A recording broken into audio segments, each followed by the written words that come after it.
Silicon city ಬೆಂಗಳೂರಿನಲ್ಲಿ ಬೀದಿ ಬದಿ ವ್ಯಾಪಾರಿಗಳ ವಿರುದ್ಧ ಬಿಬಿಎಂಪಿ ಸಮರವನ್ನು ಸಾರಿತು. ಬೆಂಗಳೂರಿನ ಜಯನಗರದಲ್ಲಿ ಬೀದಿ ಬದಿ ವ್ಯಾಪಾರಿಗಳನ್ನು ತೆರವುಗೊಳಿಸುವಂತಹ ಕೆಲಸ ಆಗಿತ್ತು. ಬಿಬಿಎಂಪಿಯ ವಿರುದ್ಧ ಬೃಹತ್ ಬೆಂಗಳೂರು ಮಹಾನಗರ ಪಾಲಿಕೆಯ ವಿರುದ್ಧ ವ್ಯಾಪಾರಸ್ಥರಿಂದ ಪ್ರತಿಭಟನೆ ಆಗ್ತಾ ಇದೆ. ತರಕಾರಿ, ಹಣ್ಣು ಕೈಯಲ್ಲಿ ಹಿಡಿದು ವ್ಯಾಪಾರಸ್ಥರು ವಿಭಿನ್ನ ರೀತಿಯಲ್ಲಿ ಪ್ರತಿಭಟನೆ ಮಾಡ್ತಾ ಇದ್ದಾರೆ. ನಮ್ಮ ಹೊಟ್ಟೆ ಮೇಲೆ ಹೊಡೆದಬೇಡಿ ಅಂಥೇಳಿ ಆಕ್ರೋಶವನ್ನು ಹೊರಹಾಕ್ತಿದ್ದಾರೆ. 3-4 ದಿನವಾದರೂ ಅವಕಾಶವನ್ನು ಕೊಡಿ ಅಂಥೇಳಿ ವ್ಯಾಪಾರಿಗಳು ಕೇಳ್ಕೊಳ್ತಾ ಇದ್ದಾರೆ.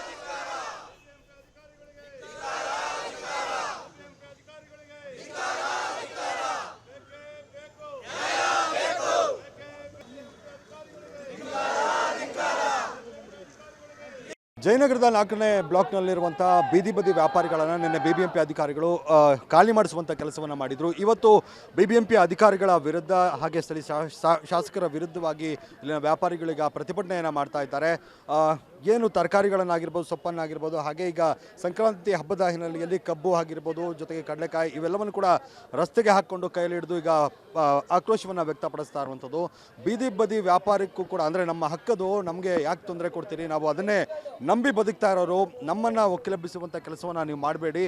ಪಾರ್ಕಿಂಗ್ ಮಾಡೋದಕ್ಕೆ ಅವಕಾಶವನ್ನು ಕೊಡ್ತೀರಿ, ಆದರೆ ರಸ್ತೆಯಲ್ಲಿ ವ್ಯಾಪಾರ ಮಾಡೋದಕ್ಕೆ ಯಾಕೆ ನೀವು ಅವಕಾಶವನ್ನು ಕೊಡೋಲ್ಲ? ನಾವು ಯಾರಿಗೂ ಕೂಡ ತೊಂದರೆ ಕೊಡದೆ ವ್ಯಾಪಾರವನ್ನು ಮಾಡ್ತಾ ಇದ್ವಿ, ಆದರೆ ಈ ರೀತಿಯಾಗಿ ನಮ್ಮನ್ನು, ಅದು ಕೂಡ ಹಬ್ಬದ ಸಂದರ್ಭದಲ್ಲಿ ಸಾಲ ಸೋಲ ಮಾಡಿ ನಾವು ಐಟಮ್ಗಳನ್ನು ಹಾಕಿರ್ತೀವಿ, ಅವೆಲ್ಲವನ್ನು ಕೂಡ ಈ ರೀತಿ ಖಾಲಿ ಮಾಡಿಸುವಂಥದ್ದು, ಇವೆಲ್ಲ ಮಾಡಿದರೆ ಹೇಗೆ ಅನ್ನುವಂಥ ಆಕ್ರೋಶವನ್ನು ವ್ಯಾಪಾರಿಗಳು ವ್ಯಕ್ತಪಡಿಸ್ತಾ ಇರುವಂಥದ್ದು. ನಾನು ಈಗ ವ್ಯಾಪಾರಿಗಳಿದ್ದಾರೆ, ಎಲ್ಲರೂ ಕೂಡ ಮಾತನಾಡಿಸ್ತಾ ಹೋಗ್ತೀನಿ ಏನು ಹೇಳ್ತಾರೆ ಅಂತ.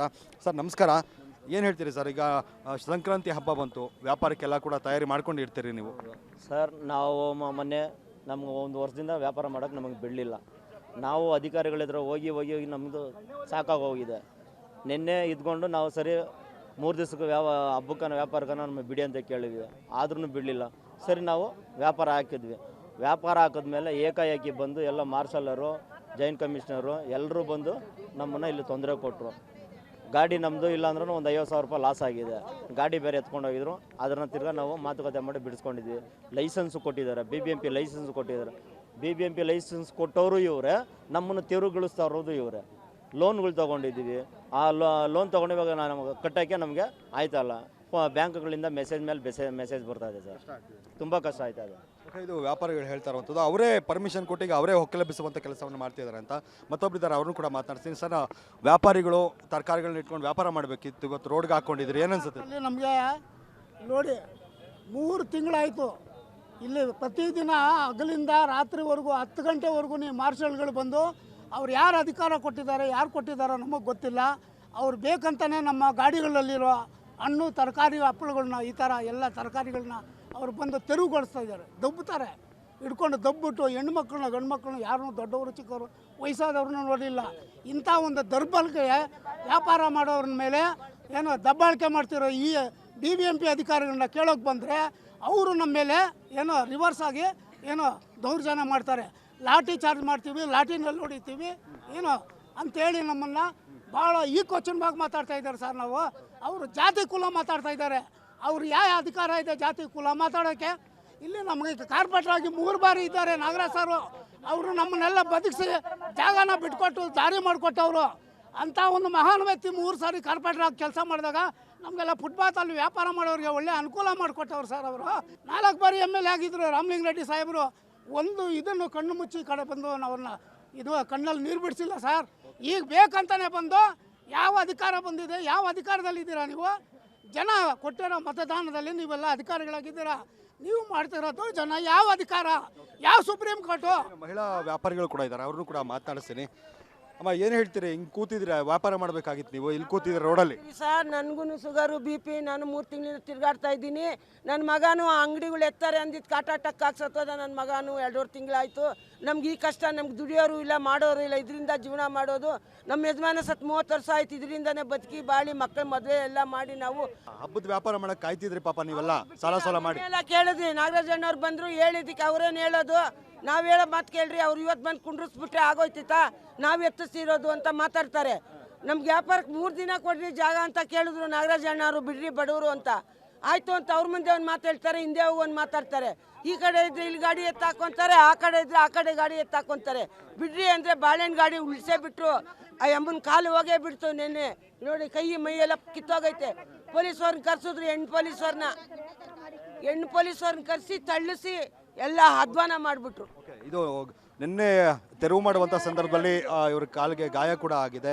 ಈ ಥರದ ಘಟನೆಗಳು ಅಂದರೆ ಮಹಿಳೆಯರನ್ನು ಕೂಡ ನೋಡ್ದಂಗೆ, ಮಹಿಳಾ ವ್ಯಾಪಾರಿಗಳನ್ನು ನೋಡ್ದಂಗೆ ಎಳೆದಾಡಿರುವಂಥದ್ದು ಇವೆಲ್ಲವೂ ಕೂಡ ಮಾಡಿದ್ದಾರೆ BBMP ಅಧಿಕಾರಿಗಳು ಅನ್ನುವಂಥದ್ದು. ಜೊತೆಗೆ ಮಾಜಿ ಕಾರ್ಪೊರೇಟರ್ ನಾಗರಾಜ್ ಅವರು ನಮ್ಮ ಜೊತೆಗಿದ್ದಾರೆ, ಅವ್ರನ್ನೂ ಕೂಡ ಮಾತಾಡ್ತೀನಿ. ಅವರು ಕೂಡ ಬೆಂಬಲ ಕೊಡ್ತಾ ಇಲ್ಲಿ ಪ್ರತಿಭಟನೆಯಲ್ಲಿ ಅವರು ಕೂಡ ಕೂತಿದ್ದಾರೆ. ಸರ್ ನಮಸ್ಕಾರ, ಏನು ಹೇಳ್ತೀರಿ ಸರ್ BBMPಯ ನಿನ್ನೆಯ ಅವ್ರು ಏನು ಕೆಲಸ ಮಾಡಿದ್ರು ಅದ್ರ ಬಗ್ಗೆ? ಸರ್ ಈಗ 25-30 ವರ್ಷದಿಂದ ಅವರು ವ್ಯಾಪಾರ ಮಾಡ್ಕೊಂಡು ಬರ್ತಾಯಿದ್ರು. ಏಕಾಏಕಿ ಬಂದು ಎತ್ತಿಸ್ಬಿಟ್ರು. ಎತ್ತಿದ ಮೇಲೆ ಅವರು ತಳ್ಳೋ ಗಾಡಿಯಲ್ಲಿ ವ್ಯಾಪಾರ ಮಾಡ್ಕೊಂಡು ಹೋಗ್ತಾಯಿದ್ರು. ಹೂವು ವ್ಯಾಪಾರ, ತರಕಾರಿ ವ್ಯಾಪಾರ, ಬಟ್ಟೆ ವ್ಯಾಪಾರ, ಈ ಥರ ಈರುಳ್ಳಿ ಈ ಥರ ಎಲ್ಲ ನಿಂಬೆಹಣ್ಣು ಮಾರೋರು ಎಲ್ಲ ಇದೇ ಜೀವನ ಇಟ್ಕೊಂಡಿದ್ರು 25-30 ವರ್ಷದಿಂದ.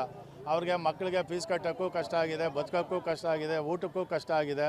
ಈಗ ನಿನ್ನೆ ಏನೋ ಹಬ್ಬ ಅಂದ್ಬಿಟ್ಟು ಎಲ್ಲ ಸಾಲ ಪಾಲ ಮಾಡಿ ಏನೋ ವಾಲೇನೋ ಇದು ಪಾಪ ಎಲ್ಲ ಇಟ್ಟು ತಂದು ಸಾಲ ಮಾಡಿ ಹಾಕ್ಕೊಂಡಿದ್ರೆ ಏಕಾಏಕಿ ಬಂದು ದೌರ್ಜನ್ಯ BBMP ಅಧಿಕಾರಿಗಳು ಮತ್ತು ಮಾರ್ಷಲ್ಗಳು ಬಂದು ಇದನ್ನು ಎತ್ತಂಗಡಿ ಮಾಡಿಸಿ ತಳ್ಳಿ ಮಾಡಿ ಎಲ್ಲ ಮಾಡಿದ್ದಾರೆ. ಪಾಪ ಹೆಣ್ಮಕ್ಳಿಗೆಲ್ಲ ಏಟು ಬಿದ್ದಿದೆ. ಆವಾಗ ಗಾಡಿಗಳನ್ನೆಲ್ಲ ತಳ್ಳಿಬಿಟ್ಟಿದ್ದಾರೆ. ಅವರು ಸಾಲ ಪಾಲ ಮಾಡಿ ಲೋನ್ ತೊಗೊಂಡು ತಂದು ವ್ಯಾಪಾರ ಮಾಡ್ತಾಯಿದ್ರು. ಅವ್ರಿಗೆಲ್ಲ ನಿನ್ನೆಯಿಂದ ಕಿರ್ಕೊಳ್ಳ ಕೊಡ್ತಾನೆ ಇದ್ದಾರೆ. ನಾವು ಏನೇ ಹೇಳಿದ್ರು ಕೂಡ ಆಯಿತು ಮಾಡಲಿ ಅಂತ ಹೇಳ್ತಾರೆ. ನಾನು ಹಂಗೆ ಹೋಗಿದ ತಕ್ಷಣ ತಿರ್ಗಾ ಅವ್ರನ್ನ ಎತ್ತಿಸ್ತಾರೆ. ಈ ಥರ ದೌರ್ಜನ್ಯ ಮಾಡ್ತಾಯಿದ್ದಾರೆ. ಅವ್ರಿಗೆ ತುಂಬ ಅನ್ಯಾಯ ಆಗಿದೆ.